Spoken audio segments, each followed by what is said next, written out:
Έχω την τιμή να σας καλωσορίσω και να σας ευχαριστήσω για την παρουσία σας στη σημερινή συνέντευξη τύπου. Ομιλητές θα είναι ο Σεβασμιότατος Αρχιεπίσκοπος Αμερικής κ. Δημήτριος και ο Ρωμαιοκαθολικός Θεοφιλέστατος Επίσκοπος κ. Φαρέλ. Μετά από τις δύο αυτές εισηγήσεις διατίθενται 45 λεπτά της ώρας για να τεθούν ερωτήσεις. Ως κοινή γλώσσα για οικονομία χρόνου θα χρησιμοποιηθεί μόνον η αγγλική. Buongiorno signore e signori, buongiorno e benvenuti. Ho l'onore di darvi il benvenuto e ringraziarvi per la vostra presenza qui. A questa conferenza stampa la introdurranno Sua Eminenza l'Arcivescovo delle Americhe Dimitrios e Sua Eminenza il Vescovo Farel. Dopo l'introduzione delle due eminenze seguiranno delle domande di durata di 45 minuti. La lingua ufficiale sarà l'inglese. Grazie. It is a great honor to welcome you and thank you for your presence to this press conference. Speakers are His Eminence Archbishop Demetrius of America and representing the Holy See, His Excellency Bishop Brian Farrell. The press conference will last 45 minutes and the official language of the press conference will be English. Thank you. And now the Archbishop of America, Demetrius.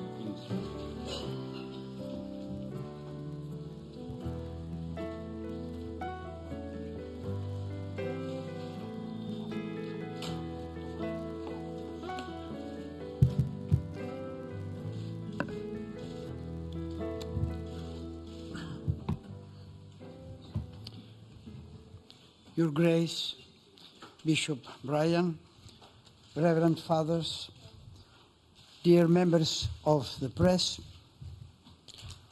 good morning and welcome to this press conference. In a recent poll taken in the United States, they asked what is the biggest power today in the world. The answer by a tremendous margin of majority was not money or political power or military power. The answer was language. Language as word and image is the biggest power today in the world. At this moment, we are facing this power. And you, journalists and media people, using both text and image. And we are aware of that. And we thank you for being here and relying on your faithful transferring whatever it will be said here, referring to the truly historic meeting between Pope Benedict XVI and Patriarch Bartholomeus. This is not the first visit by a pope to the see of the Ecumenical Patriarch. After centuries of silence and distance, there have been, as you know, two visits, one by Pope Paul VI in 1967, and the second by Pope John Paul II in 79. This is the third visit, but this third visit takes place under very different conditions than the visits of his predecessors. First of all, it takes place in a condition, in the context of a different Europe. This visit happens with the Eastern Europe under conditions of freedom now, after years and years of oppressive dominion by dictatorial regimes, and Western Europe presenting the image of the European Union, a new feature in our planet. This is context number one in which the visit of the Pope takes place. Context number two, which makes the visit again very specific and important, is that it happens in the so-called post-September 11, 2001 era. An era that ushered into the world a new language, the language of terrorism, the language of the importance of religion in public affairs, and the language of the dialogue as a tremendous tool in order to promote peace and understanding among the people. There is a third context in which the visit occurs, which makes the visit specific. This is the sensitivity on universal global issues like poverty, peace, chronic diseases, human rights violations, the plague of children, knowing that today there are on this planet of ours children that cannot reach the age of 5. They die before becoming 5 years of age. The issues of environment, which are extremely important. So now this visit happens under this third context, the context of sensitivity with global issues. There is a fourth context that makes the visit important and specific. And this is the relationship between Roman Catholic and Orthodox Church. There has been a continuous progress in this type of reconciliation and rapprochement between the two churches, and it has been a constant marching together for a closer and better understanding and cooperation. And this meeting, therefore, is not a formality, is not something typical and protocol following thing. It is a very important personal advancement of connectiveness and close relationship. This is a very important factor in this meeting between the two churches. And I'm closing my introductory remarks by one more item, one more context within which the meeting between the two leaders happens. And this is the condition, the specific condition of the Ecumenical Patriarchate and the Patriarch. It is already known that there have been a number of issues. Normally we mentioned 4 of them: the title ecumenical for the Patriarch, the legal status of the Patriarchate, the confiscation of the properties of the Patriarchate, and the continuous closing of the Halki Theological School. These issues were in existence in one way or another, not all of them, but most of them, during the visits, the previous visits by the 2 popes, Paul VI and John Paul II. But today, these 4 issues are pronounced, well known, to the point that a recent statement by the European Parliament related to a report of the Special Commission mentions specifically these 4 issues, and also another text published by the Commission on the Helsinki Commission in Washington, D.C. mentions again these 4 issues.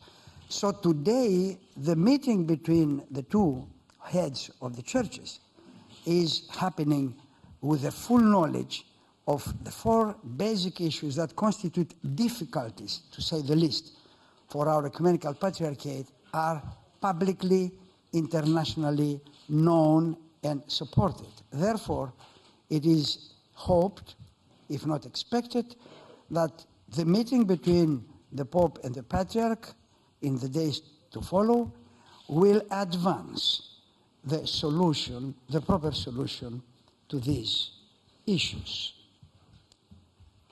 Expressing in advance our thanks on behalf of His All Holiness the Ecumenical Patriarch Bartholomew for your presence, your attention, and your transmission of facts and events, I'm closing this presentation again wishing you a very good and very fruitful staying here in Istanbul.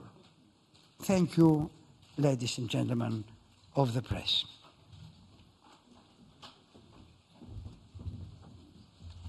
Thank you, Your Eminency. And now, Eminency.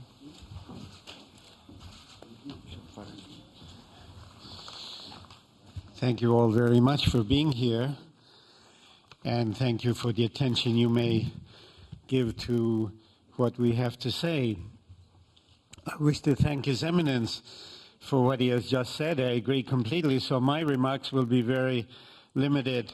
I would just like to draw your attention basically to 2 points which we all know but which need to be repeated from time to time.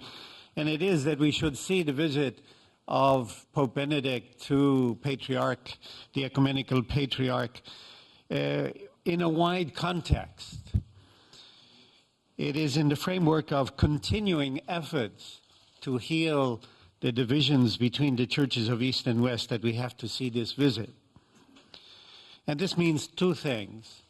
One is that the visit, the pilgrimage of the Pope to the Patriarch should not be seen as an isolated event,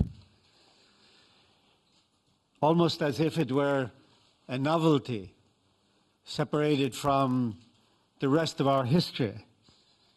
And it's certainly not just an answer to some incidental event or circumstance. It is really part of a continuing spiritual journey, a rediscovery by the churches of all that they have in common.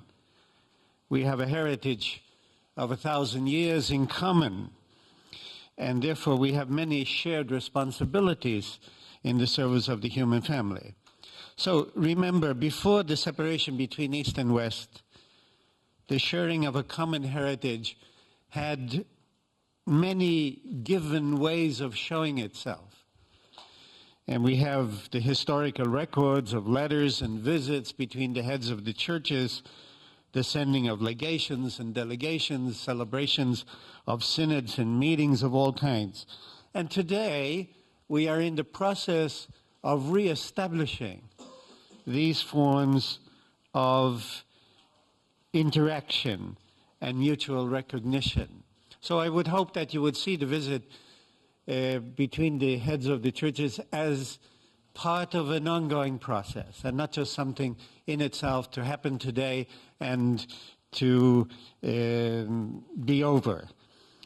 So as His Eminence has already pointed out, we already have in the last 40 years a number of meetings between the Pope of the Catholic Church and the Ecumenical Patriarchs.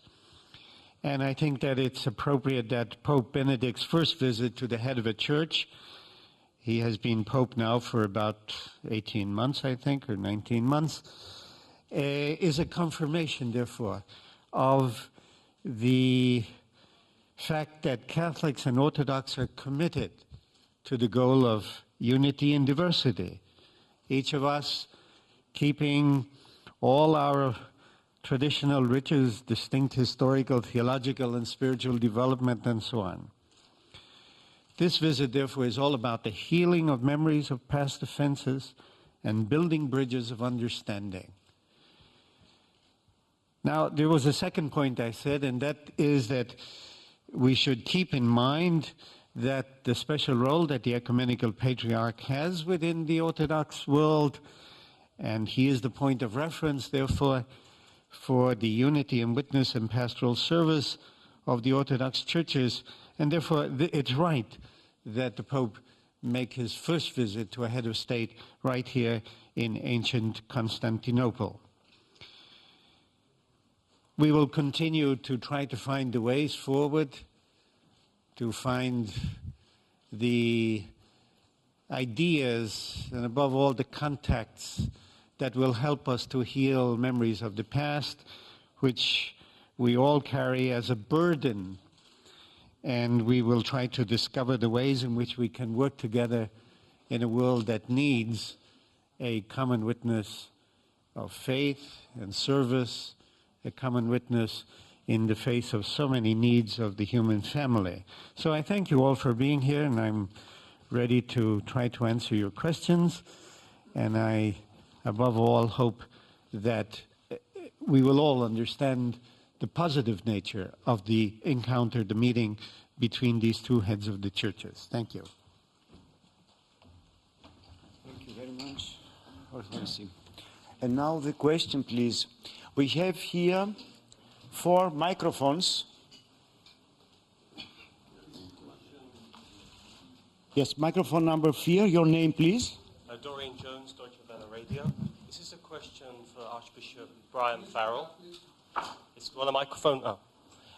Will the Pope be raising issues over the closure of the religious school and the seizure of Christian properties when he meets with the Turkish Prime Minister? Well, my easy answer to that is I just don't know what they will talk about. As His Eminence said, there are many things that we would share concern about, but whether or not they will be, there will be an opportunity to speak about them, I just don't know. Naturally, we also have a small Catholic presence in Turkey, and there are other Christians of other churches. I think it's fair to say that all of us would hope that in the processes that are ongoing, in the changes that are taking place, in the aspirations that people have today to a better world, to a more united world, to a world in which the barriers that were set up in the past will be overcome. I think in such a process, we all hope that things can change for the better. So in answer to your question, I just don't know. Another questions, please.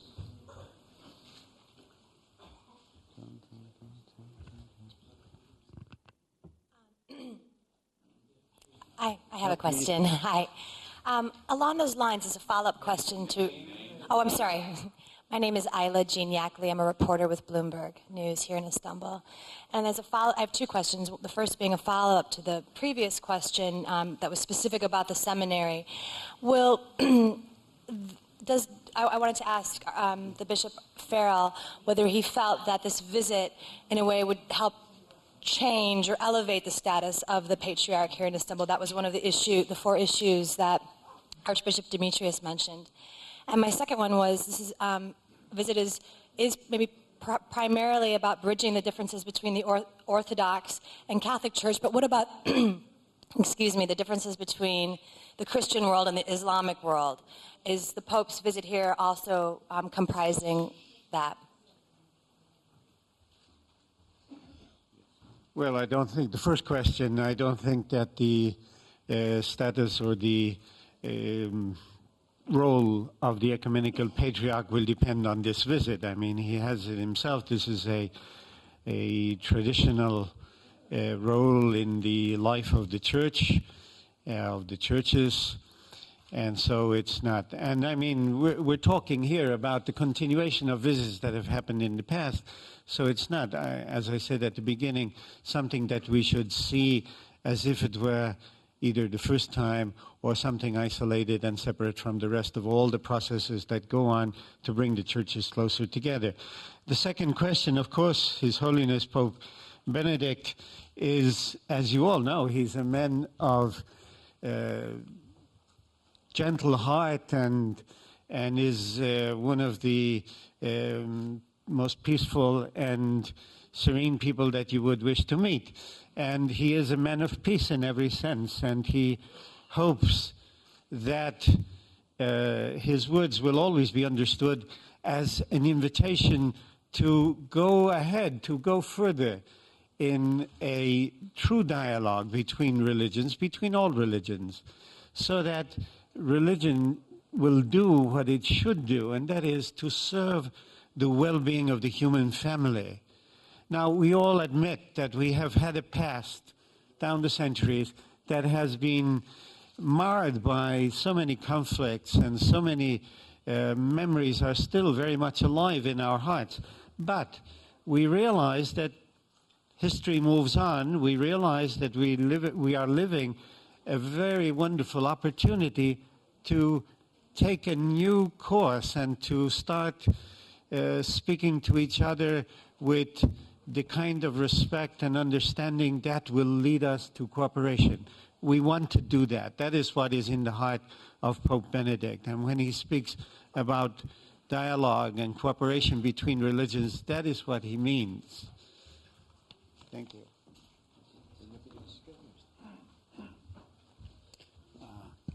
Let me add something here. The issue of the theological school is a very important issue, and the efforts have been continuous. It has a long history of efforts and coming from all sides, but still we don't have a solution. We hope that everything that contributes to a solution would be a nice thing. In fact, the opening of the school will close something that is very unpleasant for the Turkish government, first of all. Why they should have such a thing pending? If they open the school, they close the problem, which is a vexing problem. So we suggest that it's a very good policy for the Turkish state to simply proceed with this opening of the school, which will be a real plus for the state here. Now, on the second issue, I would like to add something. Bishop Ryan already said the thing properly, but let me add that both the Patriarch and the Pope are people that believe in the dialogue as a central way of promoting peace and understanding among the people. The Patriarch has been the initiator of dialogues with the Islam, with the Jewish people, with all sorts of religious communities for years now. He is the one who visited Iran when very few people could visit Iran a few years back. He is the one who visited Libya. He is the one who visited down countries of the Arabic Gulf. That means a tremendous will of opening through dialogue the communications and build the bridges. The same thing with the Pope. The Pope is a person of the dialogue, but as you noticed, he insists that the real dialogue has to be based on real data. You can't have a dialogue on romantic understandings of some things. You have to have a realistic picture of the items you are talking about. And this is a common experience, as you know, Your Excellency, in the dialogue between Roman Catholic and Orthodox Church. It took years and years and years and very hard work in the committees to start producing documents. In the United States, we never stopped the dialogue, this dialogue between Roman Catholic and Orthodox Church. And this is why, after decades of years, documents started coming out dealing with problems that would appear in the past as not solvable. So you need this way of opening through dialogue, and we have in the two heads of the churches today the guarantee of personalities committed, really committed, and honestly committed to the dialogue. Thank you. Please, number 3, yes, your name? My name is Florian from Danish Radio and Television. I would like to ask the two bishops. It is well known that before his election to the papacy, Cardinal Ratzinger was very skeptical about Turkish membership of the European Union. On the other hand, the Patriarch has expressed his support for membership. Will the two heads of church have discussion on this, and who do you think will convince whom? Thank you.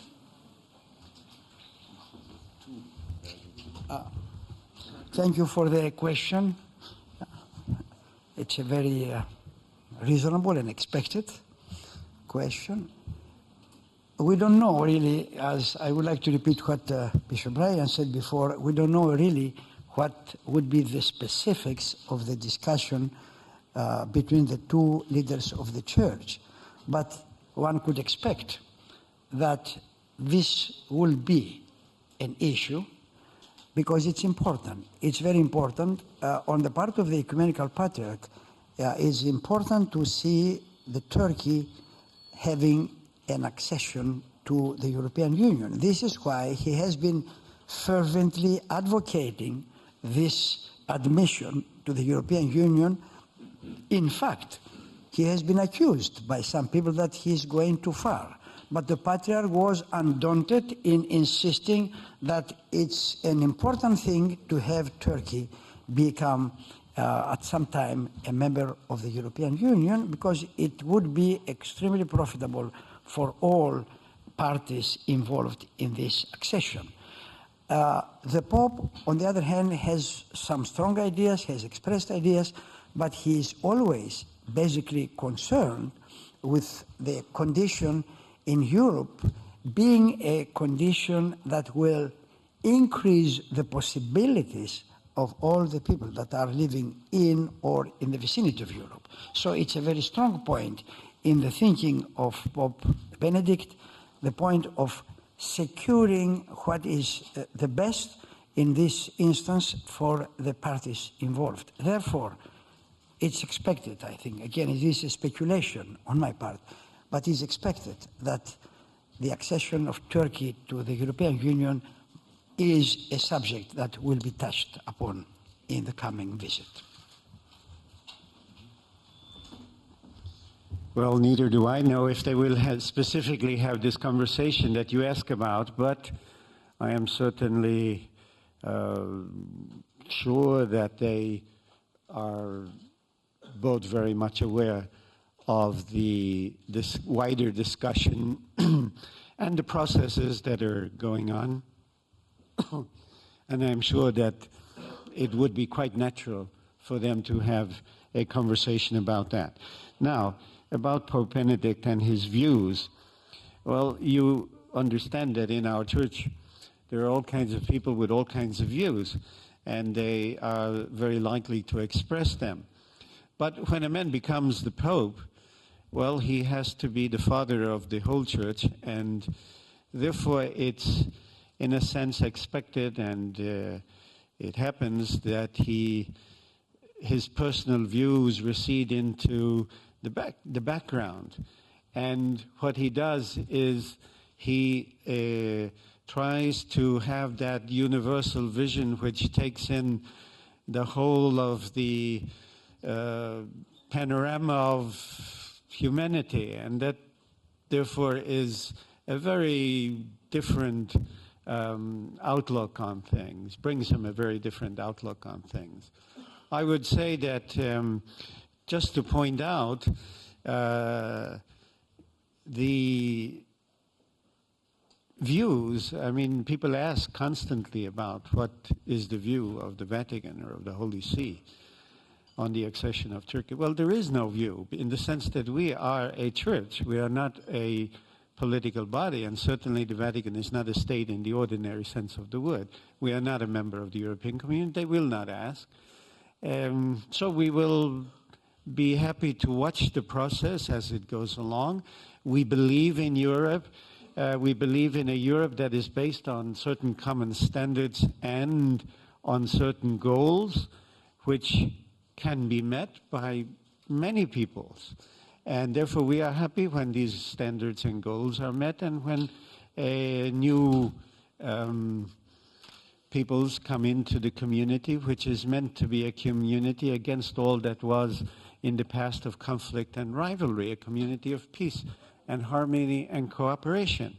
So when that happens, we are very happy. Thank you. The next one, please.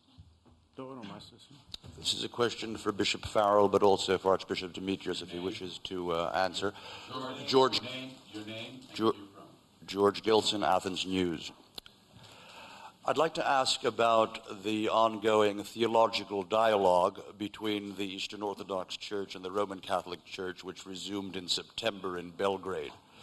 From the Orthodox standpoint, the two main issues that divide the two churches are the definition of papal primacy, and as it has developed in the 19th and 20th century especially, but even earlier, and the role of Eastern Rite Catholics, which Orthodox are wont to call, rather excessively I should say, wolves in sheep's clothing. That gives us a measure of the view from the Orthodox point. I'd like to ask Bishop Farrell, will and one additional clause, if I may. Some Orthodox theologians, as far as papal primacy is concerned, were encouraged by the fact that of Professor Ratzinger's, before he was elected Pope, more limited interpretation of papal primacy. Now, the question. Will these two thorns, if you will, be discussed in the meetings between Pope and Patriarch? And what can we expect from Pope Benedict XVI in future dialogue regarding these two issues?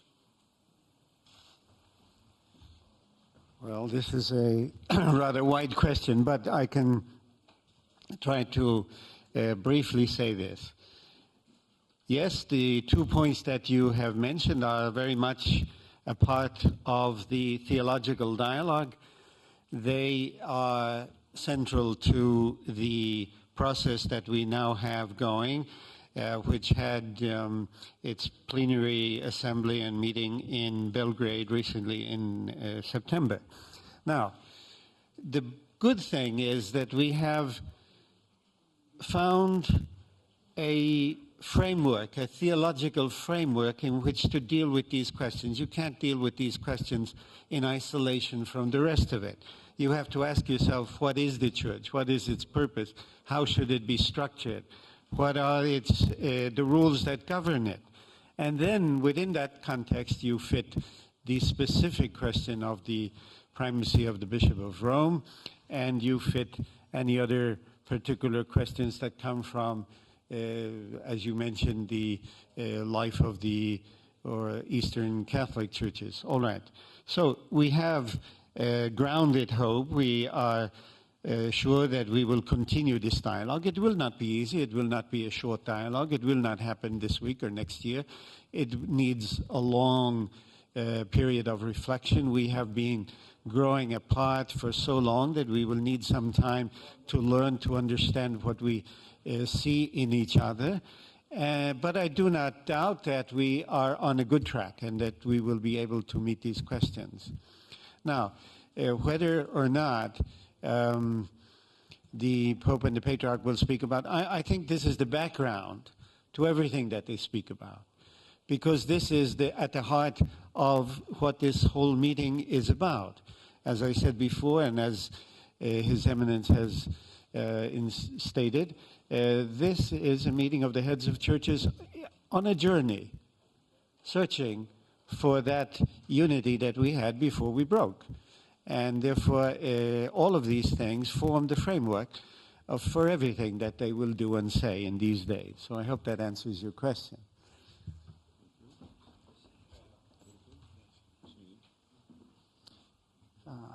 This was a very central question that you asked, the first one about the primacy of the Pope.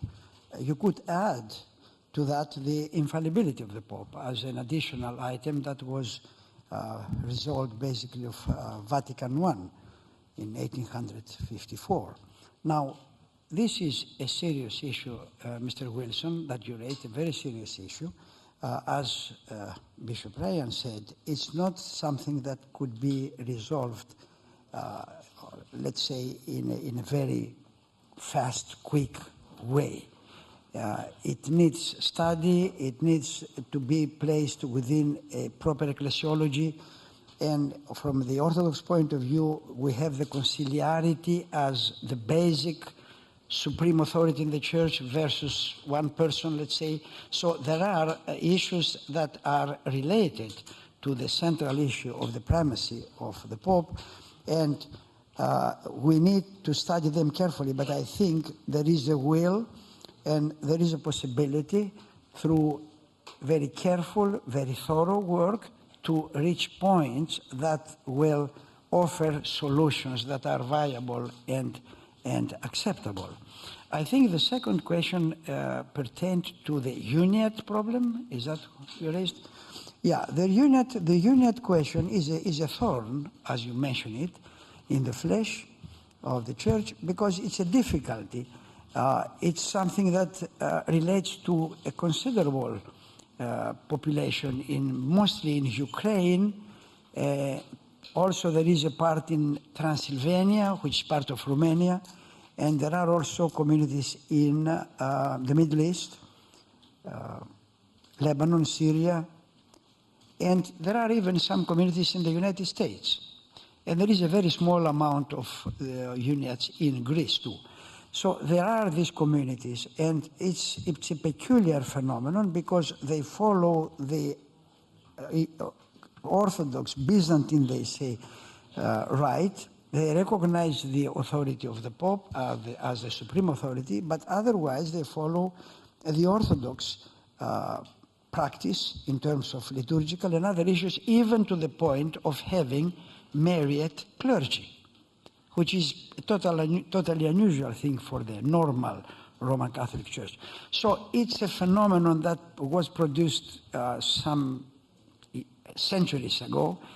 It needs careful attention because there are real people that are in this kind of thing involved. It's not simply a theological issue, it's an issue, an ecclesiological issue.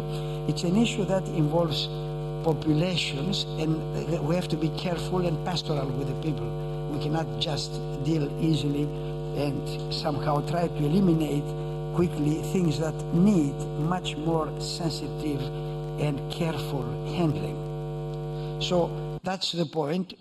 From the Orthodox perspective, there is an insistence that this has to be, at some point of time, as a phenomenon, should be eliminated, so to say, and have the Roman Catholic and the Orthodox clear-cut, let's say, ecclesiological realities. But on the other hand, we have to be careful when we proceed with issues that took time, centuries, to be formed the way they are, and therefore they need some time to be corrected, so to say, or changed.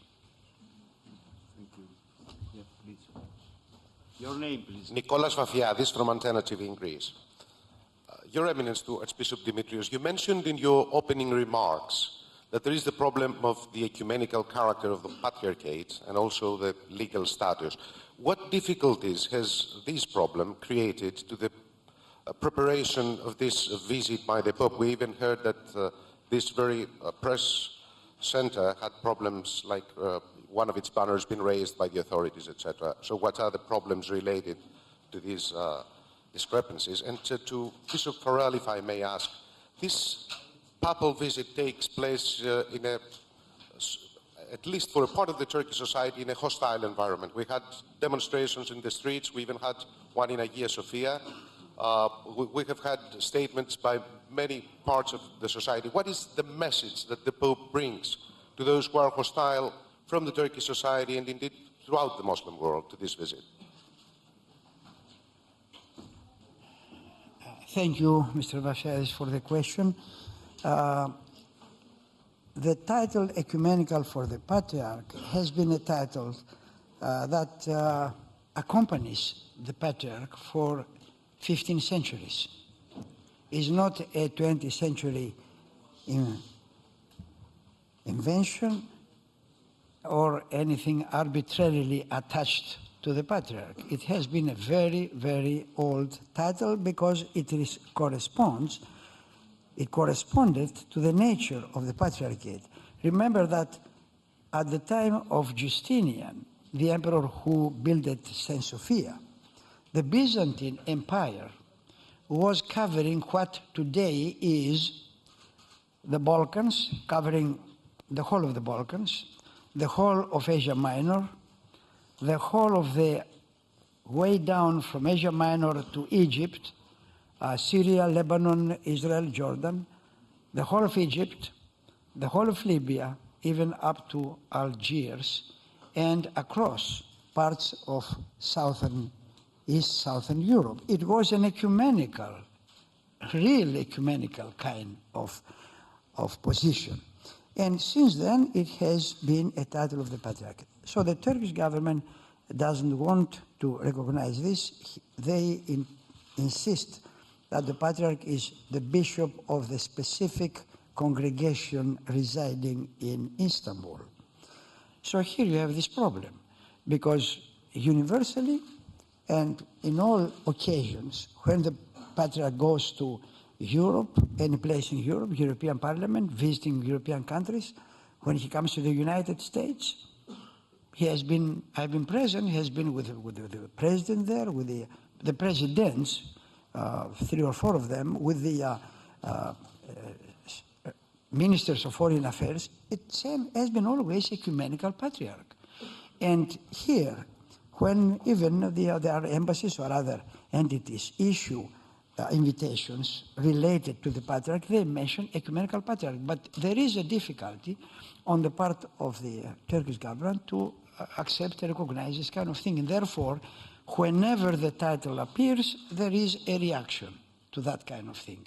And there is an insistence of eliminating the thing, but it's not, how to put it, producing any results, but because I remember when they said to the American ambassador, why you, and to the nuncio in Ankara, on the occasion of the Patriarch giving a lecture honoring the 25 years of papacy of Pope John Paul II, the nuncio issued the invitations mentioning Ecumenical Patriarch. And the authorities here, they said, no, you shouldn't do that. But the nuncio said, look, that's the title. I cannot withdraw the invitations and change in the title. So we have this kind of difficulty. We don't know, what the outcome will be, but somehow you cannot reverse history. History here is for 1,500 years. How can you change it? The legal status is another story. The legal status is something that no religious minority in Turkey has. So not the Roman Catholics. I'm almost sure that this is the case with the Roman Catholics, the Armenians, the other people. They don't have it. And according to the existing laws here, just for your information, the state here recognizes as minorities in the sense of the Lausanne Treaty only the Patriarchate, the Armenian, and the Jewish community. No one else. So that's the status. It's a difficult problem, and I guess it might be discussed in the upcoming meeting now between the Pope and the Patriarch, but we don't know more about that. We hope that the meetings might help, as I said in the opening remarks, might help improving the conditions for a solution to these problems. Thank you, Eminence. I would merely insist and repeat that I am sure that, simplifying very much, what Pope Benedict wishes to say to the Turkish people is that he has the greatest appreciation. He has spoken recently again about the marvelous historical and cultural heritage of this great country. He would probably wish to say this is a marvelous opportunity for us all to take seriously the challenges and the opportunities of the moment, that we have to make a great effort to understand each other better and to, in a respectful dialogue, find a way forward. We Catholics, too, are aware that, as His Eminence has pointed out, there are questions, for example, the juridical recognition of the Catholic Church is still not in place. But this is the time in which we can begin to find new solutions. The world goes on, the world moves on, new ways of doing things are found, new political structures are available and emerging, and therefore we would hope that everybody would recognize that what the Pope is actually saying is, here, we all need to sit down and talk, and we all need to try to find the best way forward so that everybody will be able to participate in the life of society and of the world. So I do think that these are the sentiments and the convictions with which the Pope comes to visit this country, and that his message is very positive and very open, and that nothing other than a sense of wanting to dialogue and wanting to find solutions is what he's at. Allow me one more word as a postscript. In fact, objectively, the very nature of the Patriarchate being ecumenical is a tremendous asset for Turkey. I mean, countries would invent such a thing to have it, because it adds tremendously to the prestige of the country, that this country has an ecumenical patriarch. So that's why there is a hope and there is an effort to just show that there is not need for an antagonistic kind of approach here, but a very positive approach for something that would be tremendous asset for this country, and a promotion of Turkey as a country hosting an ecumenical patriarch. Please. Your name? Vakit Gazetesi'nden Kenan Kıran. Zaman sınırlaması herhalde... Yoktur, buyurun. Türkçe sorabilir miyim? 30 Kasım'da evet, Sayın Papa'yla Patrik müşterek bir ayin yapacaklar. Türkiye ekümenlik sıfatını kabul etmiyor. Bunun yanı sıra 30 Kasım'daki ayinle Patrik'in devlet başkanı olma sıfatının açıklanacağı söyleniyor. Bu yoruma katılıyor musunuz? Yani bu ayinle birlikte Fener Patriği'nin işte devlet başkanı statüsüne geleceği söyleniyor.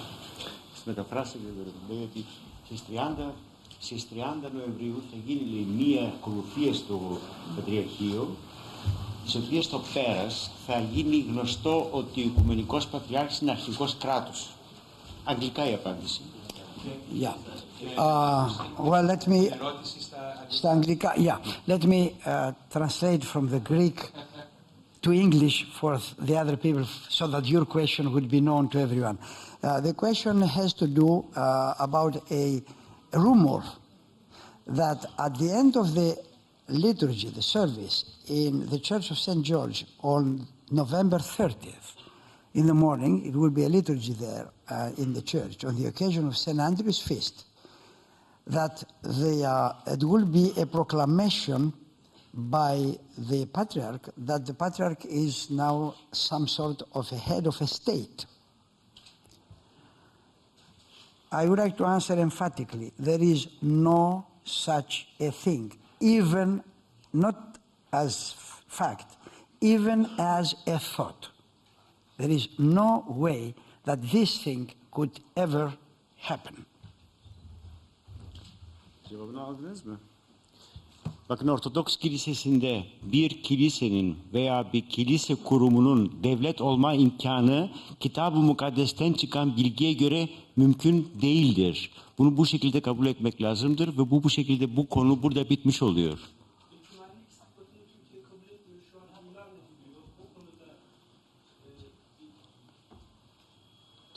Το τουρκικό κράτος δεν παραδέχεται τον οικουμενικό τίτλο του Πατριαρχείου. Ποια είναι η δική μας στάση?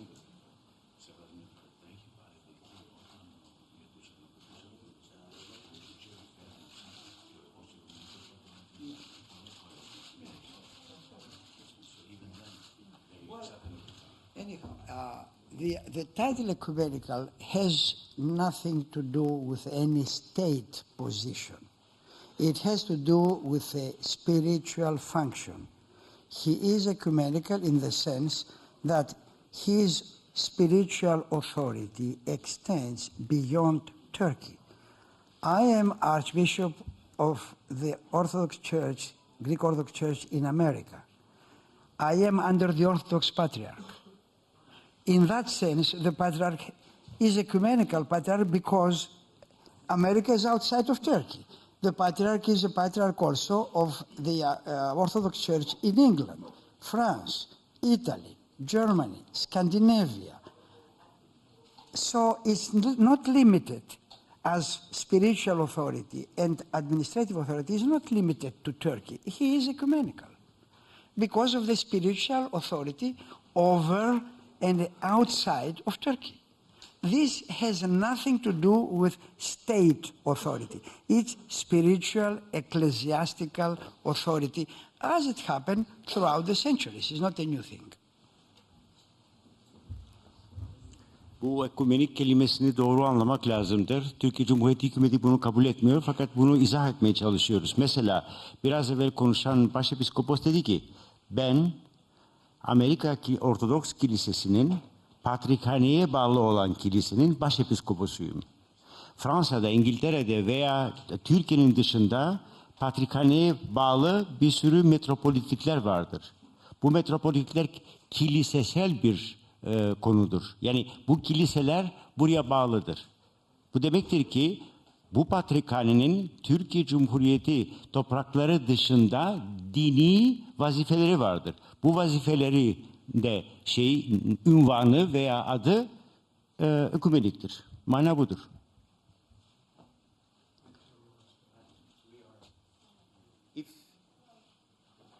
Yes, please. Last question, Father Dositheos. Last question. Last question. Bu son sualimiz olacak. Buyurun. Mükremin Albayrak, Zaman Gazetesi. Papa'nın bu ziyaretinde Ortodokslarla Katolikler arasında bir diyalogdan veya diğer Hristiyan cemaatlerle arasındaki bir diyalogdan bahsediliyor. Bu ziyarette Müslümanlarla yapılan diyalog bir din diyaloğu mu yoksa bir kültürel azınlık veya kültürel cemaatle kurulan bir diyalog olarak mı yapılması planlanıyor? Sorum yani bu diyalog Müslüman olarak kabul edilerek mi bir diyalog yoksa bir cemaat olarak mı kabul ediliyor? Bu sualiniz kime şimdi? Her ikisi de. Her ikisi. Evet. Προτρέξουμε πως σας λέει ο διάλογος ο οποίος αρχίζει και συνεχίζεται εδώ παραμένει μόνον διάλογος μεταξύ χριστιανών ή θα εξελιχθεί ή υπάρχει δυνατότητα να είναι και διάλογος με τους μουσουλμάνους στο μέλλον.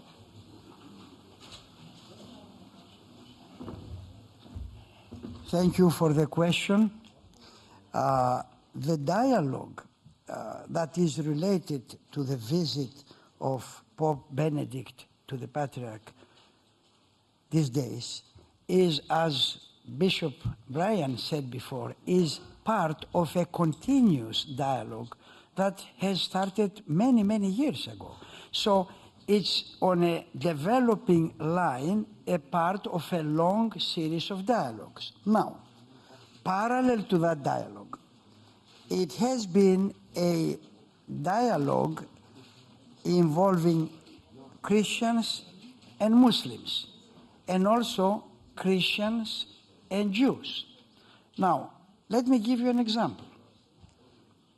You have the event of September 11, that was, as you know, the catastrophe that happened in New York.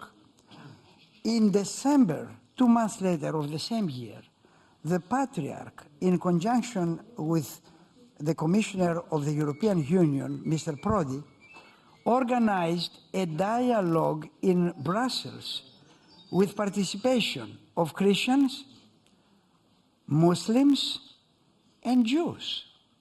I was present there. It was an excellent opportunity for 3 days. We ended up with a declaration with 12 points. It was an excellent case of being together and having a dialogue. There is an ongoing dialogue already by the Ecumenical Patriarchate and Islam, and there is a dialogue also on the part of the Roman Catholic Church. This is not something that will start in the future. It's already happening, sir, this dialogue. So, when we talk about dialogue, we talk about dialogue within Christians, we talk about a dialogue within religions, And we talk even dialogue within cultures. So it's an ongoing dialogue on more than one levels. Inter-Christian, in fact, is an inter-Orthodox, inter-Christian, inter-religious. We are the people engaging, I would say, day and night in a dialogue, because the dialogue is not limited to the very 2 or 3 days when you meet. It needs preparation, it needs following up. It's a constant activity of both the Patriarchate and the Roman Catholic Church. So I would like to assure you that this is not an isolated meeting here with just an occasional dialogue. It's part of a continuous dialogue, especially not only among Christians, but among religions of all convictions. Just to confirm what His Eminence has said, dialogue has been going on for so long and continues. I was recently at a dialogue of the monotheistic religions, Judaism, Christianity, and Islam. And it was a wonderful occasion, and very serious thinking and reasoning is going on. This is something that's happening all over in many different parts of the world. So it's nothing new. It's something that we must continue. It's something that we must improve. We haven't reached the point where we are able to say that we are on the way to solving all of the questions, but we are making every effort to dialogue. So I think that it's something that we have to see in the broader context. I agree completely with His Eminence that this is something that is very important to us all, and that we will continue to carry forward those processes that are already in place and working. Bunun hulasası şu kadardı. Her ikisinin söylediği konu aynıdır. Bu diyalog yalnız Hristiyanlar arasında olan bir diyalog değildir. İleride Müslümanlarla da devam edecektir. Buna ben de şunu katayım. Türkiye'de Patrik Bartolomeos'un idaresinde şimdiye kadar yapılmış olan bir sürü diyalog vardı. Buranın arasında 10 tane konuşmamız vardı şeylerle, Müslüman dünyasıyla ve bunu devam edeceğiz. Bu tecrübe bizim için mühim bir tecrübedir. Çünkü Batı henüz bu diyalogu başlatmış değildir. Çok teşekkür ederim. This was the last question. Thank you for your participation. Allah'a ısmarladık. Teşekkür ederim. Thank you again. Thank you for your participation and your presence. We wish you all the best for the next few days. Good work.